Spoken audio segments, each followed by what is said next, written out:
In the heart of Britain's royal family, where traditions clash with modern courage, a young princess steps into the spotlight not for glamour or crowns, but for a daring act of defiance that saves lives and reshapes loyalty.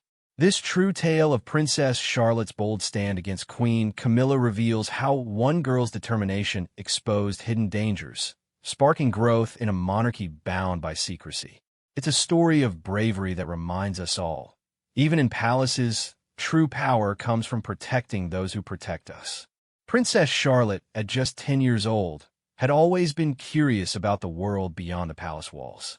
She spent her days exploring Buckingham Palace's grand halls, chatting with the staff, and watching the royal guard stand tall in their red uniforms and bearskin hats. These guards were more than soldiers to her. They were like silent heroes who braved rain, crowds, and long hours without complaint. One crisp autumn morning, while playing hide-and-seek with her brother Louis in the gardens, Charlotte overheard a conversation that changed everything. Two guards whispered about new orders from Queen Camilla, who wanted to cut costs by reducing the guards' rest breaks and equipment checks. Camilla believed it would save money for other royal events, but the guards knew it meant more fatigue and risks during their shifts.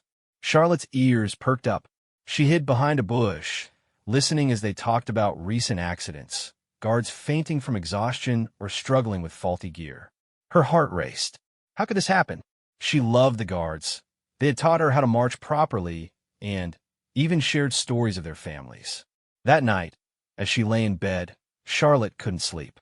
She thought about her father, King William, who was often away on duties, and her grandmother Camilla, who handled many decisions.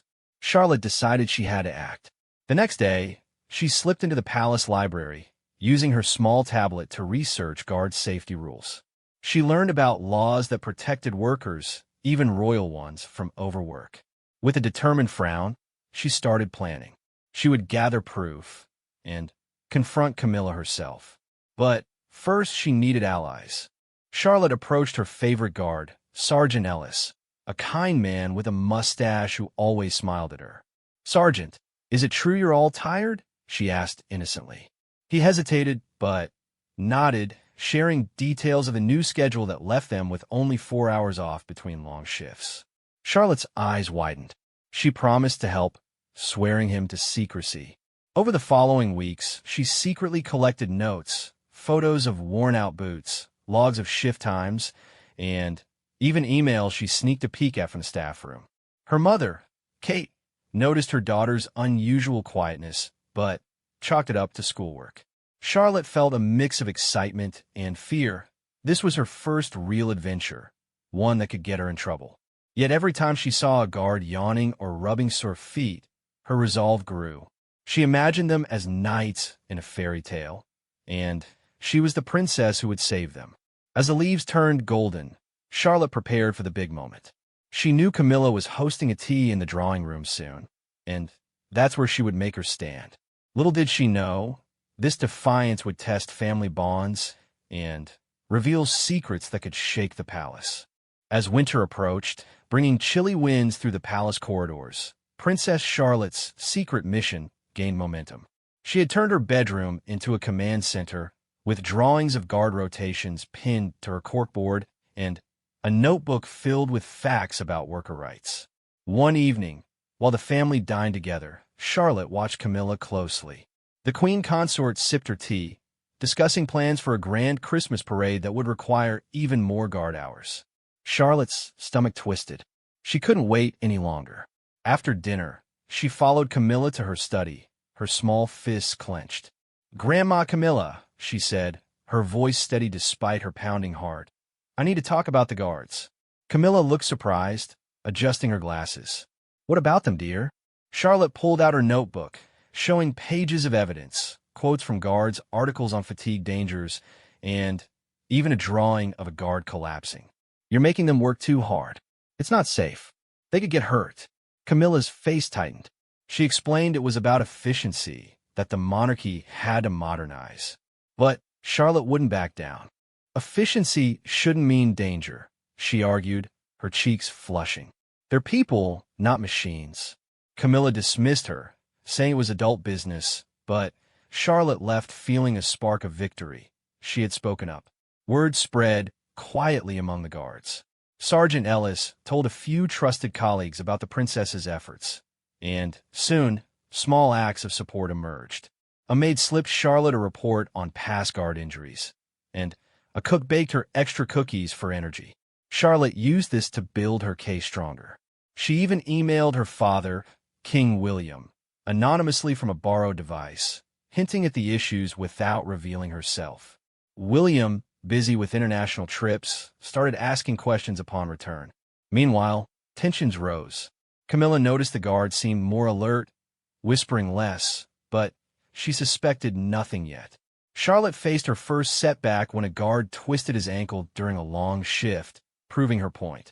She visited him in the infirmary, bringing flowers, and he thanked her for caring. This fueled her. She began organizing secret meetings in the stables, where a handful of guards shared stories of near misses, like faulty radios during crowd control. Charlotte listened, taking notes, feeling like a detective in one of her books.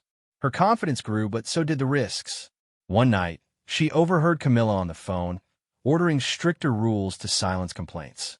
Charlotte knew time was running out. She decided to escalate by involving the media indirectly. She crafted a letter to a trusted journalist, describing the guard's plight without naming names, and asked a sympathetic butler to mail it. As snow began to fall, blanketing the palace grounds, Charlotte wondered if her defiance would work or backfire. The guards, inspired by her, started documenting their own hours, ready to support her. Family dinners became awkward, with Camilla glancing suspiciously at Charlotte, who kept her innocent smile. Deep down, Charlotte hoped this would lead to change, not just for the guards, but for showing that even royals could fight for what's right. With spring blossoms peaking in the palace gardens, Princess Charlotte's campaign reached a critical point. The anonymous letter she sent had sparked quiet rumors in the press, hinting at royal staff concerns without specifics. Camilla grew irritated, calling meetings to tighten control, but Charlotte stayed one step ahead. She had befriended more guards now, learning their names and families. Corporal Jenkins with his newborn daughter, Lieutenant Hayes who dreamed of retirement. These personal stories made her fight feel urgent. One sunny afternoon, during a family outing to Windsor Castle, Charlotte seized another chance. As they toured the grounds, she pointed out a guard struggling under heavy gear. "See? That's what happens when they're overtired," she whispered to her mother, Kate. Kate, sensing something deeper, pulled Charlotte aside later. "What's going on?" she asked gently. Charlotte confessed partially, showing her notebook. Kate's eyes softened. She promised to talk to William. Relief washed over Charlotte, but she knew she couldn't rely on adults alone. Back at Buckingham, she organized a petition among the guards, collecting signatures in hidden spots like behind the barracks. Over 50 signed, detailing health issues from the cuts. Charlotte hid it in her dollhouse for safekeeping. Then came the confrontation.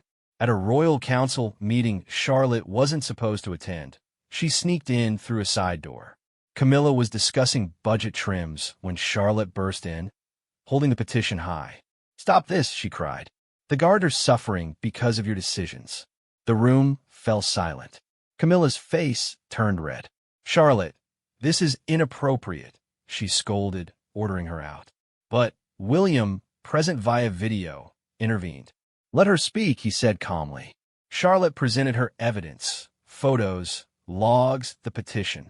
She spoke passionately about loyalty, how guards protected the family, yet weren't protected in return. Some council members nodded, impressed by her poise. Camilla defended her choices, claiming necessity, but cracks showed. She admitted the changes were rushed. After the meeting, William praised Charlotte privately, hugging her. "You're brave, but next time, tell me first." Camilla, though upset, began reconsidering. Guards received immediate extra breaks, and equipment audits started. Charlotte felt triumphant, but humble.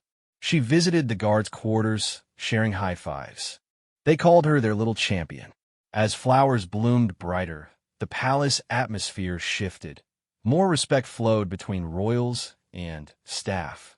Charlotte learned that defiance, when rooted in care, could mend divides. Yet, she sensed this was just the beginning. Bigger challenges loomed in the royal world. Summer sun warmed the palace stones as Princess Charlotte's victory settled in. But new threats emerged. With improved guard conditions, Camilla implemented subtle retaliations, like assigning tougher duties to those who signed the petition. Charlotte noticed immediately when Sergeant Ellis mentioned longer night shifts.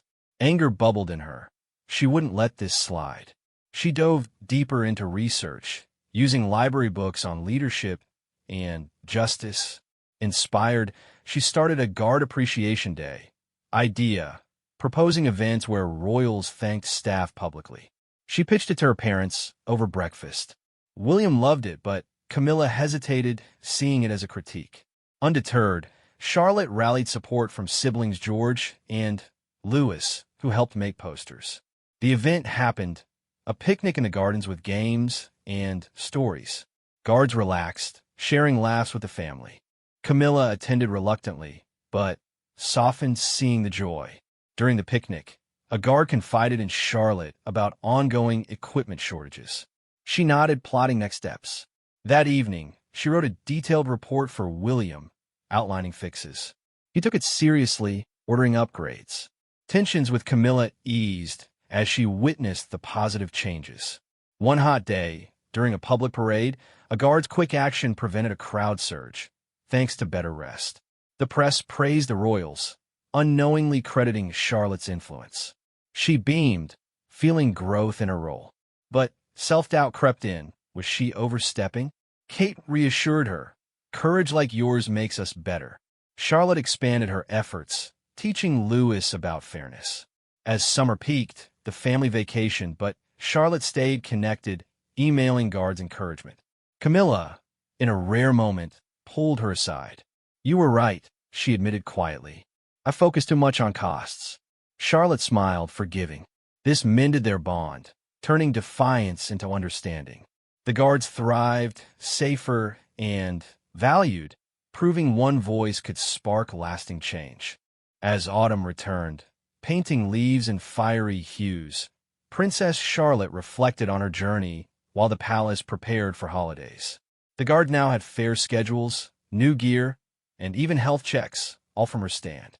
She walked the halls prouder, greeting everyone by name. One evening, during a family gathering, William announced official reforms, crediting a wise young advisor. Charlotte blushed as eyes turned to her. Camilla, now an ally, added, We've all learned from this. The guard sent her a thank you plaque, engraved with our defender. Charlotte hung it in her room, a reminder of her power. She inspired others. Staff felt empowered to speak up. Charlotte grew too, reading more on advocacy, dreaming of future causes.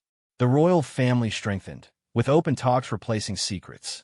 On a quiet night, watching guards from her window, Charlotte whispered thanks. Her defiance had saved them, fostering growth for all. This chapter closed, but her spirit promised more tales of courage in the crowned shadow. Princess Charlotte walked slowly through the quiet corridors of Buckingham Palace one cool winter morning. Snow fell softly outside the tall windows, covering the gardens in white. She was 11 now, a little taller, with eyes that saw more than before. The changes she had fought for were still in place. The royal guard had better rest times, new boots that did not hurt their feet, and regular doctor checks. Everyone felt safer. But Charlotte knew life in the palace never stayed the same for long. New challenges always came. She stopped a large window and looked down at the guards on duty. Their red coats stood bright against the snow. One guard, Sergeant Ellis, caught her eye and gave a small nod. Charlotte smiled back. He was her first friend in this secret fight. Now he stood straighter, not tired like before. That made her heart feel warm. Yet she wondered what would happen next. The family had learned from her actions. Talks were more open. Even Queen Camilla spoke to the staff with more kindness. Still, Charlotte felt a pull inside her. She wanted to do more. Not just fix one problem, but help in bigger ways. That afternoon, the family gathered for tea in the yellow drawing room. Sunlight came through the curtains and made the room glow. King William sat at the head of the table, reading papers. Kate poured tea with a gentle smile. George and Louis played cards in the corner. Queen Camilla entered last, her steps calm. She looked at Charlotte and said hello in a soft voice. Things between them had changed. The old tension was gone. Now there was respect. Camilla even asked Charlotte about school sometimes. As they drank tea and ate small sandwiches, William spoke up. He said the palace needed to think about the future. More people visited now. Crowds grew bigger at events. The guards needed better training for busy days. Charlotte listened carefully. Her mind started working fast. She remembered stories the guards told her about loud crowds and long waits. Some days felt dangerous. She put her cup down and said, "Father, the guards do so much already. Maybe we can help them feel ready for anything." Everyone turned to her. William nodded slowly. "What do you think, Charlotte?" he asked. She took a deep breath. "We can make a special day for training. Not just marching. Things like first aid, how to stay calm in crowds, and even talking to people nicely. The guards protect us. We can protect them by giving them new skills." Camilla looked thoughtful. She said, "That is a good idea, but it will cost money and time." Charlotte answered quickly, "It is worth it. Happy guards mean a happy palace." The room stayed quiet for a moment. Then Kate smiled. "I think Charlotte is right. We can start small." George added, "I want to help too. Maybe I can show them some games to stay fit." Louis laughed and said he would bring his toy soldiers for practice. The family laughed together. For the first time, Charlotte felt like her ideas really mattered. Not just as a child, but as part of the team. The next week, Charlotte started working on the plan. She went to the guard's room early one morning. Sergeant Ellis welcomed her. Other guards gathered around. She told them her idea. Their faces lit up. One guard said, "We have wanted this for years." Another shared that sometimes they felt scared in big crowds. Charlotte wrote everything down in her notebook. She promised to make it happen. Days turned into busy weeks. Charlotte met with trainers from the army. She asked questions about safety. She even watched videos on crowd control. Sometimes she felt tired, but she kept going. Kate helped her organize papers. William found money from special funds. Camilla surprised everyone by offering her own time. She said she would speak at the first training session. The big day came in early spring. Flowers started to bloom in the palace gardens. A large hall was set up with mats, chairs, and screens. Over 100 guards came. They wore normal clothes instead of uniforms. That made them look more relaxed. Charlotte stood at the front with her family. She felt nervous, but excited too. William opened the day with a short speech. He thanked the guard for their service. Then he said, "Today is because of one person who cared enough to speak up. My daughter, Charlotte." Everyone clapped. Charlotte's cheeks turned pink. She stepped forward and said, "This is not just my day. It is our day. We are all in this together." The training began. First came first aid lessons. Guards learned how to help if someone fainted in the crowd. Then came calm breathing exercises for stressful moments. Charlotte joined in. She practiced with Sergeant Ellis. He pretended to be a lost tourist. Charlotte guided him kindly. Everyone laughed when he acted silly. The mood felt light and happy. In the afternoon, Queen Camilla spoke. She talked about the past. She admitted that old ways sometimes forgot people. "I have learned from a very brave girl," she said, looking at Charlotte. "We must listen more." The guards clapped loudly. Charlotte felt proud, not just for herself, but for the change she helped start. After that, there were team games. George and Louis ran around, organizing races. Even William joined. He lost a race to a young guard and laughed hard. Kate took photos. The palace felt alive with joy. For once, ranks did not matter. They were all just people having fun. When the sun began to set, everyone gathered outside. Snow from winter was gone. Green grass showed again. Charlotte stood with Sergeant Ellis. He said quietly, "Thank you, Princess. You saved us once. Now you're making us stronger." Charlotte looked up at him. "You saved me too," she answered. "You showed me what real courage looks like." That night, Charlotte sat in her room. She looked at the thank you plaque on the wall. It said "Our Defender." She touched it gently. Her heart felt full. She had started with one small worry. Now it grew into something big. The guards were safer and happier. The family was closer. Even Camilla smiled more. But Charlotte knew this was not the end. New problems would come. Bigger crowds. New rules. Changes in the world outside. She was ready. She had learned that one voice could start a change. One brave step could move mountains. She looked out her window at the night sky. Stars twinkled like promises. Tomorrow would bring new adventures. And she would meet them with the same strong heart. Weeks later, the palace held a public event. Thousands came to see the royal family. The guards stood tall. They moved with confidence. No one looked tired or worried. When a child got lost in the crowd, a guard helped quickly and kindly. The parents thanked him with big smiles. Charlotte watched from a balcony. She felt a warm glow inside. This was what she wanted. Not crowns or dresses, but people safe and cared for. Kate came to stand beside her. She put an arm around Charlotte. "You did this," she whispered. Charlotte shook her head. "We did this. Together." Kate hugged her tight. Below them, life moved on. Guards marched. Visitors cheered. The palace stood strong. As spring turned to summer, Charlotte kept watching and listening. She visited the guards often. She brought them cakes from the kitchen.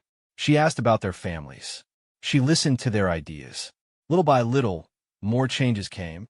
Better radios for talking during events. Cooler uniforms for hot days. Even a small garden where guards could rest and grow flowers. One sunny day, Sergeant Ellis invited Charlotte to see something special. In a quiet corner of the garden, they had planted a rose bush. It was red like their coats. A small sign read, "For Princess Charlotte, our champion of care." Charlotte's eyes filled with tears. She touched the soft petals. "This is beautiful," she said. Sergeant Ellis smiled. "It will grow strong, just like you." From that day, Charlotte visited the rose bush often. She watered it. She talked to it like a friend. It reminded her that small acts mattered. Defiance could be kind. Bravery could be quiet. And one girl with a big heart could make the world a little better. Years would pass. Charlotte would grow taller. She would learn more. She would face harder choices. But she would always remember this time. The time she stood up for the guards. The time she turned fear into friendship.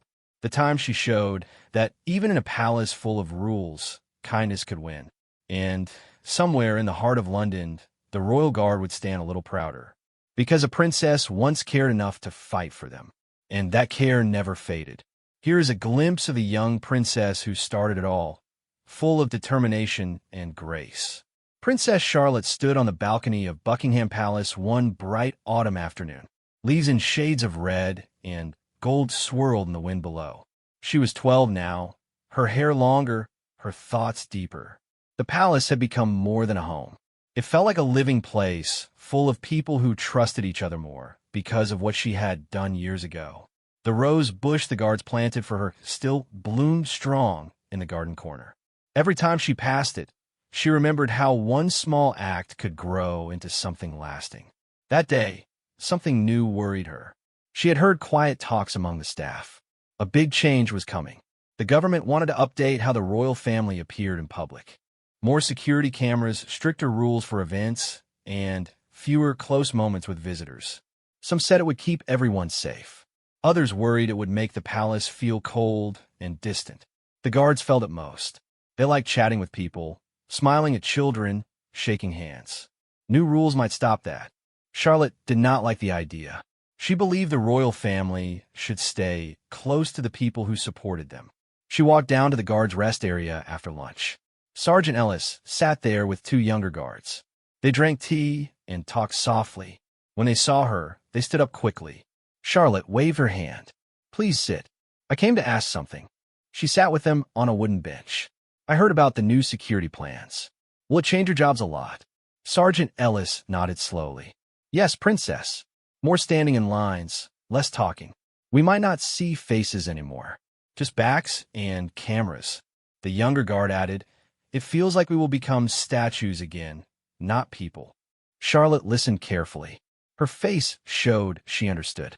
"We need to find a way to keep the warmth," she said. "I will try to help." Back in her room, Charlotte thought hard. She opened her old notebook, the one from when she was 10. Pages still held notes about guard shifts and safety. She smiled at her childish handwriting. Now she wrote new ideas. She wanted a balance. Safety first, but also kindness. She decided to talk to her parents. That evening at dinner, the family sat around the long table. Candles flickered. Food smelled warm. William asked everyone about their day. When it came to Charlotte, she spoke clearly. "Father, Mother, I think the new security rules might make things too strict. The guards and staff want to stay friendly with visitors. Can we find a middle way?" William put down his fork. "We have to follow the advice for safety. Times are changing." Kate looked at Charlotte gently. "But your daughter has a point. People love the royal family because we seem real, not hidden." Camilla, who sat quietly, spoke up. "I agree with Charlotte. I have seen how small smiles from guards make visitors happy. We should not lose that." Everyone looked surprised. Camilla had changed a lot since the old days. Now she often took Charlotte's side in quiet ways. William thought for a moment. "Maybe we can suggest changes to the plan. Charlotte, would you like to help write a letter?" Charlotte's eyes lit up. "Yes, please." The next morning, she sat with her father in his study. They wrote together. Charlotte suggested keeping some open areas where guards could talk safely. Add more training for quick safety checks. Use friendly signs to guide people. William added details about cameras that did not feel scary. They sent the letter to the right people. Days later, a reply came. They agreed to meet and discuss. Charlotte felt excited. This time, she would join the meeting. The day of the meeting arrived. A room full of serious people in suits. Security experts, palace managers, and government advisors. Charlotte entered with William. She wore a simple dress and held her notebook. At first, they looked at her like a child. But when she started speaking, they listened. "Safety is important," she said in a calm voice. "But so is trust. If people feel the royal family is far away, they may not care anymore. Guards are part of the bridge between us and them." She showed drawings she made. Maps of the palace grounds with safe, friendly zones. One expert nodded. "This could work." Another said, "We could try a test at the next big event." The test happened at the Christmas tree lighting in the palace gardens. Thousands came. Lights twinkled. Carol singers filled the air. Guards stood in new positions. Some had small ropes to keep crowds back gently. Others walked among people, smiling and helping children see better. No one felt pushed away. Visitors left happy. Photos filled the news. Headlines said, "Royal family stays close and safe." Charlotte watched from a window. Sergeant Ellis walked past below and gave her a thumbs up. She smiled wide. After that success, more changes came slowly. Guards got new uniforms with better pockets for safety tools. They learned ways to be friendly while staying alert. Charlotte visited training sessions. She practiced with them. Once she pretended to be a lost child. A guard helped her kindly and quickly. Everyone clapped when it ended. Sergeant Ellis said, "You are our best teacher, Princess." Winter turned to spring again. One morning, Charlotte went to the rose bush. New buds appeared. She knelt down and touched them. A maid came up. "Princess, Sergeant Ellis wants to see you." Charlotte followed her. In the guards' hall, a surprise waited. All the guards stood in a line. They held a gift. A beautiful framed photo of the rose bush in full bloom. On the frame, words said, "To our princess who keeps the heart beating." Charlotte's eyes grew wet. She hugged Sergeant Ellis. "Thank you. This means everything." As the year went on, Charlotte grew busier. School took more time. She studied history, learned about past royals who made changes. She thought about her future. One day she would have bigger duties. But she knew she would always care about people. Not just titles or crowns. Real people with real feelings. One summer day, a big parade happened. The guards marched perfectly. Charlotte rode in a carriage with her family. She waved at crowds. Children shouted her name. She saw guards smiling back. No one looked tired or scared. After the parade, she walked to the barracks. Guards rested there. She brought cold drinks. They talked and laughed. One young guard said, "Because of you, we love our job more." Charlotte replied, "Because of you, I love my home more." Years passed quietly in the palace. Charlotte became a teenager. Her hair grew longer. Her smile stayed kind. She still visited the guards. The rose bush grew tall. It bloomed every year. People called it Charlotte's Rose. Visitors asked about it. Guards told the story with pride. How a young princess spoke up. How she fought for fairness. How she never stopped caring. Queen Camilla grew older too. She and Charlotte often walked in the gardens together. They talked about life. Camilla said one day, "You taught me to listen better." "Thank you." Charlotte answered, "You taught me that people can change." "Thank you." The palace stayed a place of tradition. But now it held more warmth, more open doors, more kind words. All because a girl once decided to stand up. She defied what was wrong. She built what was right. And that strength lived on. Here is Princess Charlotte growing into a thoughtful young royal, full of quiet strength and grace.